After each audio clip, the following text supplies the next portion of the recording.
Ce podcast est une diffusion du Cannes Football Club, l'alternative foot. Allez au cannesfootballclub.com. Ce podcast est présenté par Mise au jeu.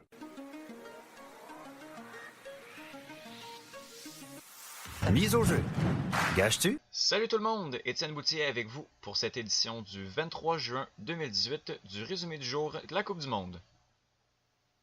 D'entrée de jeu, on a le droit à un véritable festival offensif entre la Belgique et la Tunisie, un score de 5-2 pour les Diables Rouges. Des doublés des attaquants Eden Hazard et Romelu Lukaku. Hazard qui a marqué ses buts à la 6e et 51e minute et Romelu Lukaku à la 16e et dans les arrêts de jeu de la première demi à la 45e minute plus 3. Le 5e but belge est venu à la 90e minute de Michy Batshuayi. Les ripostes tunisiennes sont venues à la 18e minute de Bron et à la 93e minute de Kazri.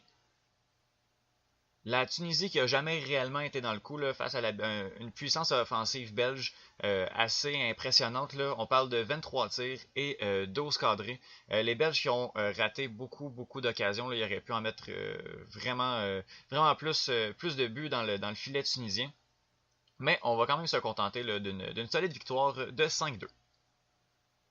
Par la suite, la Corée du Sud affrontait le Mexique.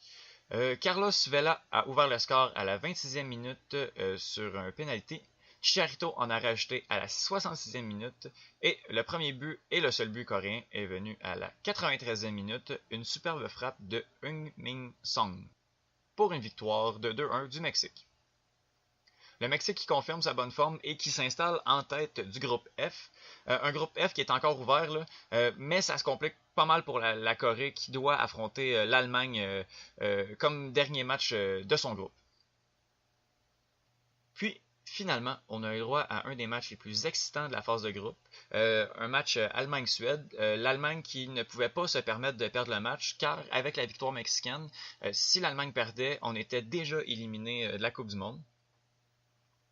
Et ça augurait très mal pour les Allemands, alors que la Suède ouvre le score à la 32e minute, gracieuseté de Toivonen. On a eu très chaud du côté de l'Allemagne à ce moment-ci du match. En fin de première demi, là, c'était assez difficile, puis on les sentait très nerveux. Mais on a réussi à égaler la marque là, très rapidement en début de deuxième demi, là, un but à la 48e minute de Marco Reus.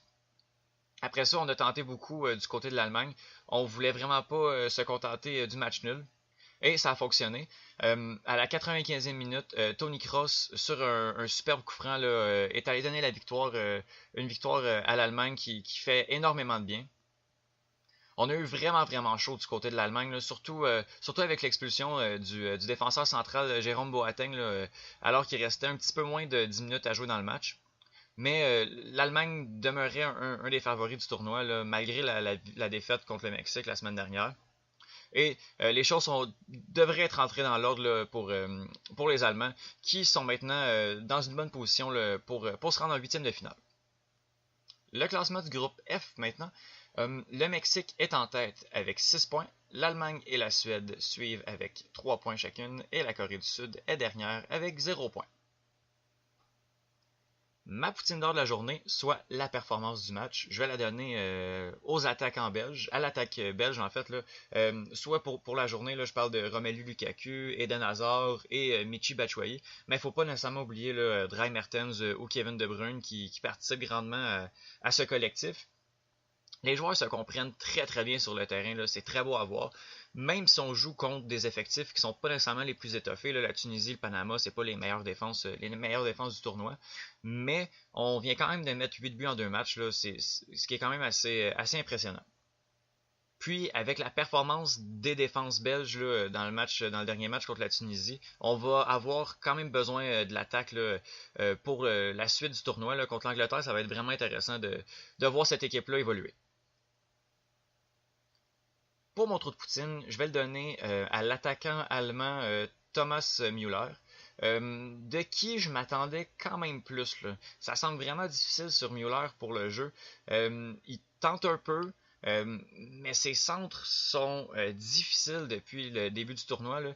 Il est réduit au silence. Là. Il n'a pas marqué de but. Là. En fait, les deux seuls buts allemands sont venus dans le match d'aujourd'hui. Là. On le sent un peu déconcentré, un peu peut-être qu'il est pas très ancré dans son match mentalement. Là, c'est un peu difficile pour lui. Et puis, d'un attaquant de classe mondiale comme Thomas Müller, là, je m'attends à un peu plus là, de sa part. Le programme de demain maintenant. À 8h, on a le droit à un Angleterre-Panama. À 11h, on a un Japon-Sénégal. Et à 14h, la Pologne affronte la Colombie. Bien qu'il n'y ait pas de petites équipes pour l'Angleterre qui aiment tout le temps mettre un peu d'action et de drame dans ces matchs, mon incontournable serait le match de 11h, soit le match entre le Japon et le Sénégal, parce que c'est une affiche qui présente les deux premiers du groupe H. Deux belles performances dans les derniers matchs pour les deux équipes. Ça va être un match excitant, un match d'après moi qui va être assez offensif, assez vertical là, entre les deux équipes. Je m'attends à avoir beaucoup de contre-attaques, beaucoup de vitesse sur le jeu. Ça va être vraiment intéressant de voir les deux équipes qui, avec une victoire, sont quasiment assurées de passer leur groupe. Donc, on va les voir avec beaucoup d'énergie, ces deux équipes, là, soit le Japon et le Sénégal. J'ai bien hâte de voir ça. Et l'inverse est aussi vrai là, du côté de la Pologne contre la Colombie. Le perdant de ce match-là est quasiment éliminé de son groupe. Donc, ça va être intéressant de voir les deux équipes avec le couteau entre les dents pour ces deux matchs. C'est tout pour moi. On se revoit demain pour un autre résumé du jour de la Coupe du Monde 2018. Ciao!